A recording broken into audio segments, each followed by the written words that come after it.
우리 모두들 알고 계시다시피 이스라엘은 격동의 시간을 지나왔습니다. 그들의 삶의 터전이 바뀌었고 삶의 모양이 바뀌었고 그들의 신분의 변화가 생겼습니다.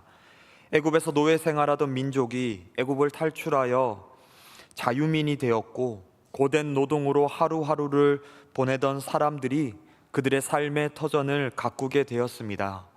여러 변화들 중에 가장 큰 변화는 그들의 주인이 바뀌었다라는 것입니다. 이스라엘 백성들은 애굽의 바로 왕을 주인으로 모시고 살았지만 이제는 하나님을 주인으로 모시고 살아가게 되었습니다. 광야에서 그들을 인도하시고 그들을 먹이시고 그들을 지키셨던 하나님을 주인으로 모시고 살아가게 되었습니다. 이스라엘 백성들은 광야에서 40년의 시간을 보냈지만 광야에서 보냈던 40년의 시간은 허송세월이 아니었습니다. 마치 군인이 군 입대를 하면은 훈련소에서 훈련을 통해 진정한 군인으로 다시 태어나는 것처럼 이스라엘 백성은 노예에서 자유민으로 애굽의 바로 왕이 아닌 하나님을 왕으로 모시고 살아가는 하나님의 백성들로 준비되고 바뀌어졌던 것입니다. 그런데 이스라엘 백성들은 안타깝게도 하나님이 허락하신 가나안 땅에 도착하자 하나님을 섬기는 것이 아니라 가나안 우상을 따르고 우상을 섬기는 죄에 빠지게 되었습니다. 예전에 제가 큐티를 하는 가운데에서 큐티책에서 한 문구를 보았던 적이 있습니다. 그 문구가 이런 문구였습니다. 사람은 하나님을 섬기지 않으면 우상을 섬깁니다 라는 문구였습니다. 이 책의 문구는 굉장히 짧았지만 저의 뒤통수를 강하게 내리치는 것 같은 느낌을 받았습니다. 왜냐하면 이 문구가 너무 제가 개인적으로 동의 되는 말이었기 때문입니다. 사람은 항상 무언가를 의지하는 마음을 본능처럼 가지고 있는 존재입니다. 기독교, 불교, 천주교, 기타 등등의 여러 종교들이 우리나라에 있습니다. 나는 나는 교회를 다녀 기독교 신자입니다. 나는 불교 신자입니다. 천주교 신자입니다. 기타 등등 여러 종교들의 신자입니다 라고 스스로를 이야기하는 사람들은 물론 나는 신앙이 없다, 나는 아무것도 믿지 않는다, 나는 나 자신을 믿는다 라고 말하는 불신자들 또한 그들의 삶을 살펴보면은 자꾸만 미신 같은 것들을 만들어내서 자신의 불안함이나 두려움들을 감추고 완화시키려는 쓸데없는 노력들을 발견할 때가 많이 있습니다. 나는 아무것도 믿지 않아요 라고 말하는 사람들조차 자꾸만 어떤 징크스라든지 미신들을 알게 모르게 만들고 그것을 지킴으로 자신 안에 알 수 없는 두려움들, 알 수 없는 불안함들, 자신이 어찌하지 못하는 모든 부분들에 대해서 무언가의 도움을 얻으려고 하는 그런 모습들이 모든 사람들에게 있다라는 것입니다. 시험을 앞두고 미역국을 먹지 않는다든지, 심지어 빨간색으로 이름을 쓰면은 안 된다라든지, 시험을 잘 치라고 서로 엿을 선물한다든지, 이런 하는 모든 일들, 또 큰 대회를 앞둔 운동선수들은 징크스 같은 것들을 스스로 만들어내서 경기에서 좋은 결과를 얻으려고 하는 행동들이 정말 많이 있습니다. 제가 듣기에 어떤 운동선수들은 자신의 어떤 경기에서 좋은 결과를 얻기 위해서 여성의 속옷을 입는다라든지, 아니면 손톱을 깎지 않는다라든지, 수염을 깎지 않고 경기를 했는데 좋은 결과를 얻으면은 그 다음 경기까지 계속해서 수염을 깎지 않는다든지, 이런 징크스들을 만들어내서 자신이 임한 어떤 경기에서 좋은 결과를 얻으려 한다라는 것입니다. 여러분들이 상식적으로 이러한 행동들, 징크스를 만들어내는 이런 행동들을 생각해 보면은 수염을 깎지 않는 것이, 아니면 여성의 속옷을 입는 것이 어떻게 그 경기에 좋은 결과를 만들어내겠습니까? 정말 말도 안 되는 행동인 것 같습니다. 손톱을 깎지 않는다고 경기에서 1점, 2점을 더 얻는다, 말도 안 되는 일인 것 같습니다. 그런데 사람들은, 운동선수들은 자신들이 어찌하지 못하는 그 경기를 앞두고 있는 긴장감, 두려움들을 조금이나 떨쳐내기 위해서 이런 징크스들을 만들어내는 것입니다. 이런 징크스를 내가 지켰으니 좋은 결과를 얻어낼 것이야 라는 스스로 위안을 삼는다라는 것입니다. 이처럼 모든 사람들은 무언가를 의지하는 그런 본능 같은 것들이 있습니다. 이렇게 사람들은 하나님을 섬기지 않으면 무엇이라도 섬기게 되어 있습니다. 왜냐하면 사람은 불완전한 존재이기 때문입니다. 사람들은 모든 것을 알고 있다고 생각하고 내가 모든 것을 스스로 다 대처할 수 있다라고 생각하지만 실제로 사람들이 알고 있는 것과 할 수 있는 것은 지극히 작은 부분들밖에 없습니다. 아는 것보다 모르는 것이 더 많고 할 수 있는 것보다 할 수 없는 것이 더 많습니다.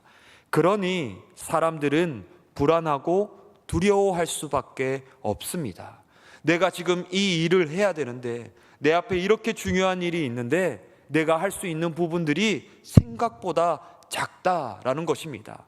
내가 여러 부분에서 여러 사람들의 도움을 얻어서 내가 이 일을 준비했지만 그 준비한 일들에 비해서 내가 할 수 있는 부분이 없다라고 생각하는 순간 사람들은 두려워하고 불안해하고 긴장한다라는 것입니다. 오늘 본문 말씀은 이스라엘 백성이 가나안 땅에 입성하는 과정에서 그들의 지도자였던 여호수아의 마지막 유언과 같은 말씀입니다. 여호수아는 이스라엘 백성들을 향해서 이렇게 말합니다. 본문 14절 말씀입니다. 그러므로 이제는 여호와를 경외하며 온전함과 진실함으로 그를 섬기라. 너희의 조상들이 강 저쪽과 애굽에서 섬기던 신들을 치워버리고 여호와만 섬기라. 성경은 글자로 우리에게 전달이 됩니다. 그러다 보니 어떤 생동감이 떨어지는 면이 있습니다. 물론 그럴 순 없겠지만 가끔 좀 장난스러운 상상도 해봅니다. 만약 성경이 영상으로 우리에게 전달된다면 그 말씀을 영상으로 실제로 여호수아 24장 이 본문이 우리가 실제 그 모습을 녹화한 영상, 여호수아가 이스라엘 백성들에게 그 말을 전하고 있는 녹화된 영상을, 동영상을 우리가 보게 된다라면은 어쩌면은 여호수아의 표정까지, 여호수아의 입고 있는 옷까지, 여호수아의 손짓 하나까지, 또 그 말씀을 듣고 있는 이스라엘 백성들의 눈빛과 표정, 분위기까지 우리들이 느낄 수 있다라고 하면은 어쩌면 여호수아 24장 이 본문의 그 말씀이 우리에게 더 생생하게 다가올 수 있지 않을까, 이런 장난스러운 상상도 한번 해봅니다. 여러분들이 오늘 본문 말씀, 우리가 읽었던 14절 말씀을 한번 상상해 보시면 좋겠습니다. 14절 말씀에 여호수아의 말투가 어떤 것 같아 보이십니까? 또 여호수아의 눈빛과 표정은 어떠했을 것 같으십니까? 여호수아는 제 생각에 아마 굉장히 단호한 말투로 이스라엘 백성들에게 도전하고 있을 것 같습니다. 그리고 여호수아는 강렬한 눈빛으로 이스라엘 백성들을 쳐다보며 결단과 결심을 촉구했을 것 같습니다. 마치 부모가 아이들을 엄하게 꾸짖을 때처럼 반복되는 어떤 잘못이나 실수들을 바로잡고자 하는 그런 부모의 목소리와 말투와 표정처럼 여호수아는 이스라엘 백성들을 불러 모으고 그런 모습으로, 그런 어투로 이스라엘 백성들에게 말하고 있을 것 같습니다. 마치 부모가 아이들에게 너 계속해서 이런 잘못들을 하고 있는데 너 언제까지 그렇게 할 거야? 너 그 모습 고쳐야 되지 않겠니? 너 자꾸만 그런 실수들, 잘못들을 반복하면은 나중에 돌이킬 수 없을 거야 라고 말하는 엄한 부모의 말처럼 아마 보였을 것 같습니다. 여호수아의 유언과 같은 말씀입니다. 그리고 여호수아는 이렇게 말합니다. 이스라엘 백성들아, 여호와 하나님만 잘 섬겨라. 너희들이 빠지고 흔들렸던 우상을 이제는 완전히 버려야 되지 않겠느냐. 언제까지 우상 때문에 넘어지고 실패하고 좌절할 것이냐? 이제는 앞으로는 하나님만 섬겨라. 그렇게 말하고 있습니다.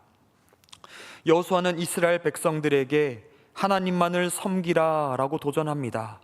그러면 여기서 섬기라 라는 단어는 어떤 의미일까요?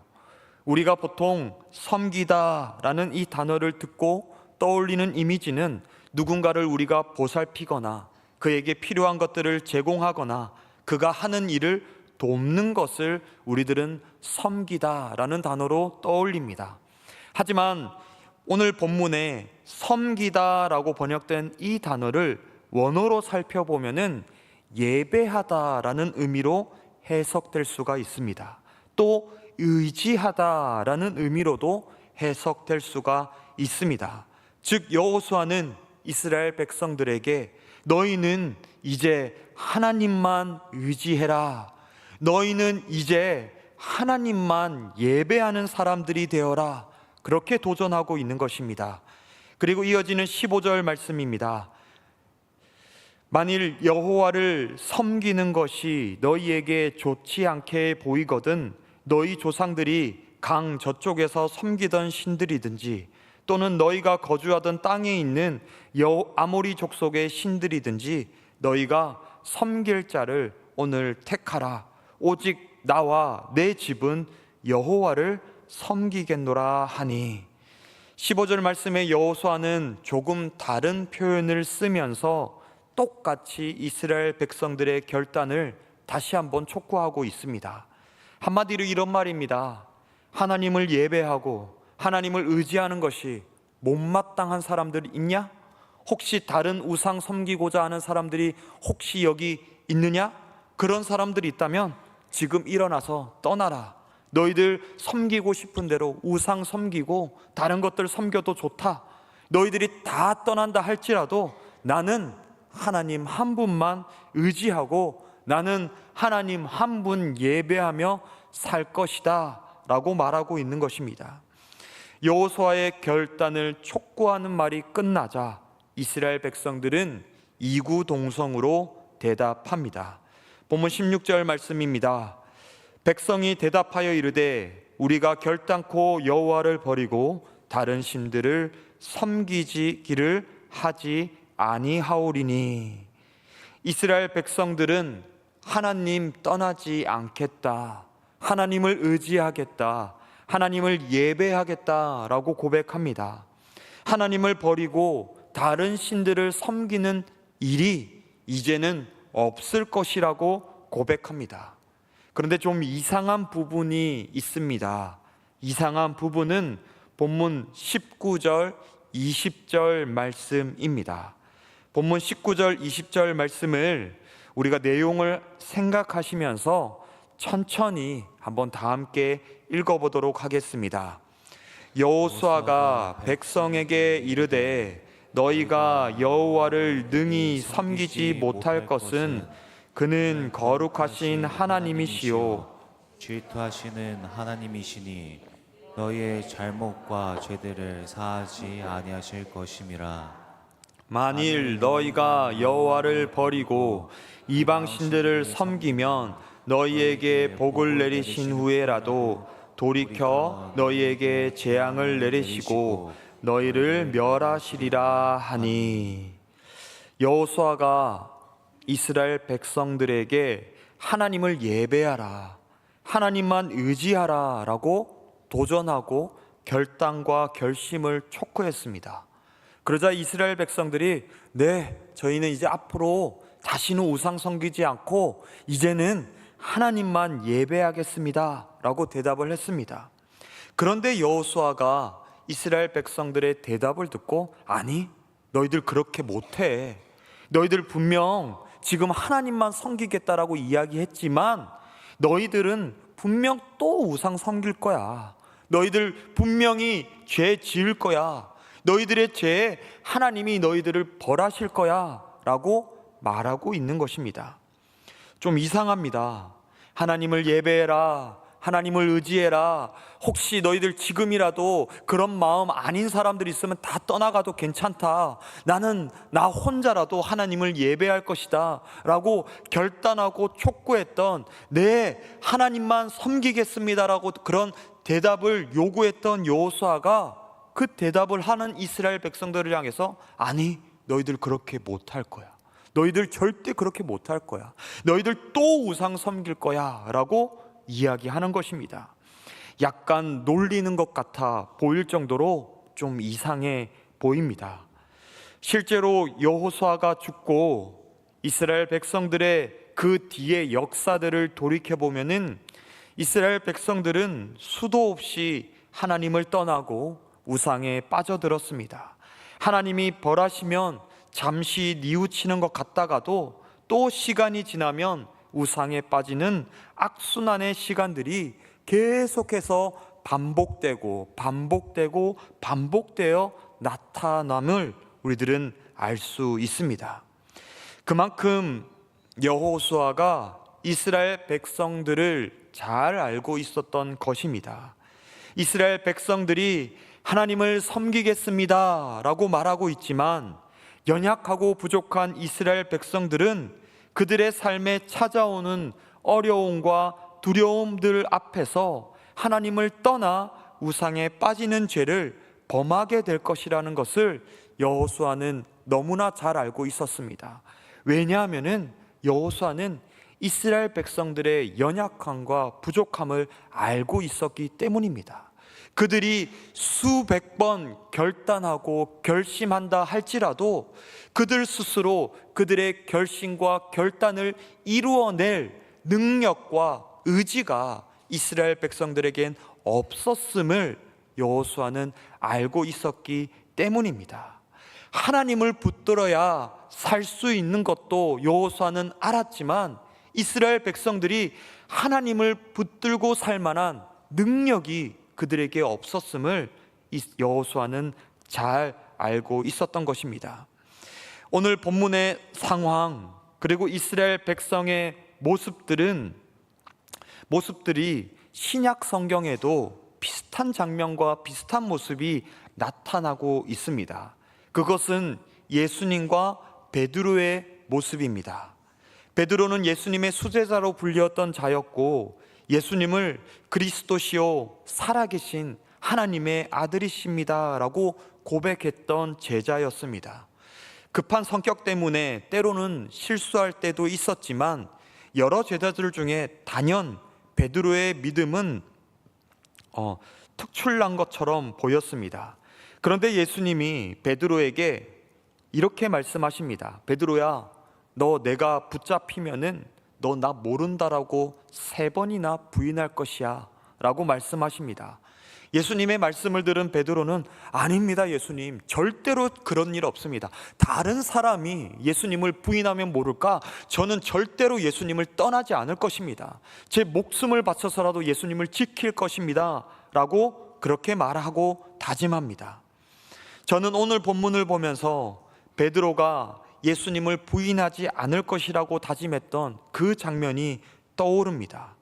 이스라엘 백성은 하나님을 섬기겠다고 여호수아 앞에서 다짐했지만, 여호수아는 알고 있었습니다. 연약한 이스라엘 백성이 하나님을 의지하지 않고 우상을 의지하는 그 죄를 범할 것을 알고 있었습니다. 베드로는 예수님을 모른다 하거나 배신하지 않을 것이라고 장담했지만, 예수님은 알고 계셨습니다.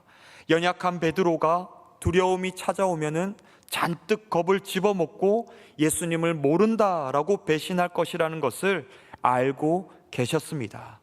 이스라엘 백성들은 여호수아의 말처럼 실제로 하나님을 떠나 우상 숭배에 빠지게 되었습니다.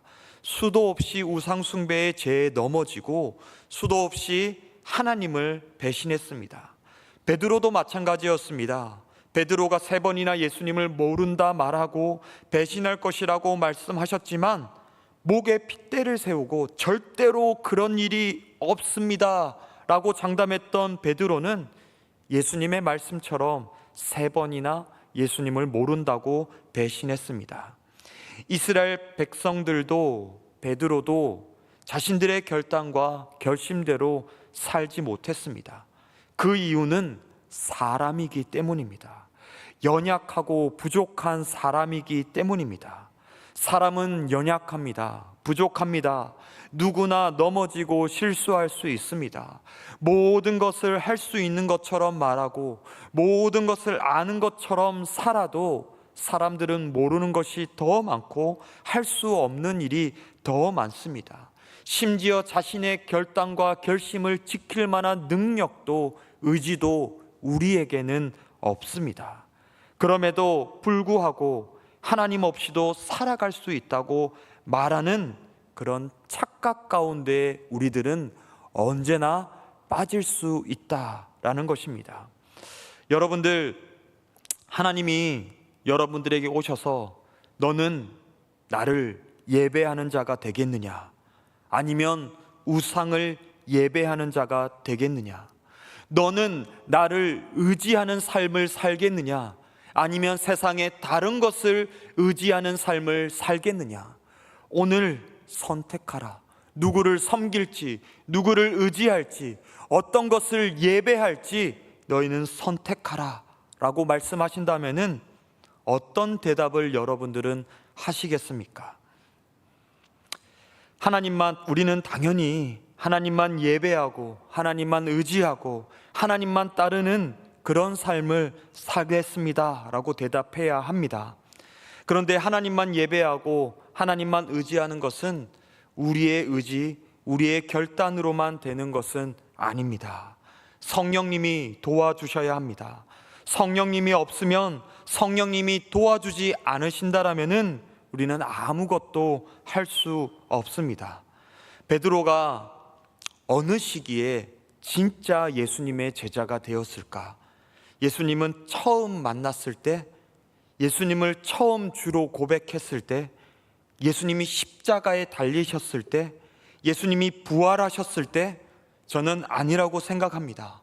베드로가 진짜 예수님의 제자가 된 것은 성령님이 베드로에게 임했을 때라고 생각을 합니다.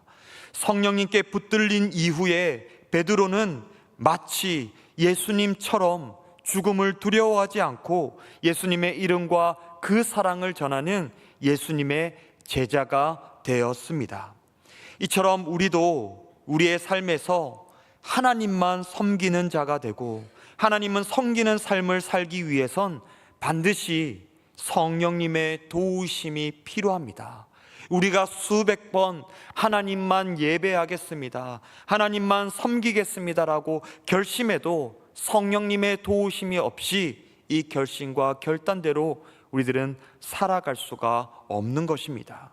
우리는 연약하고 부족합니다. 그래서 언제나 겸손함으로 성령님의 도우심을 구하며 성령님께 붙들려 살아가는 우리들 되어야 하는 것입니다.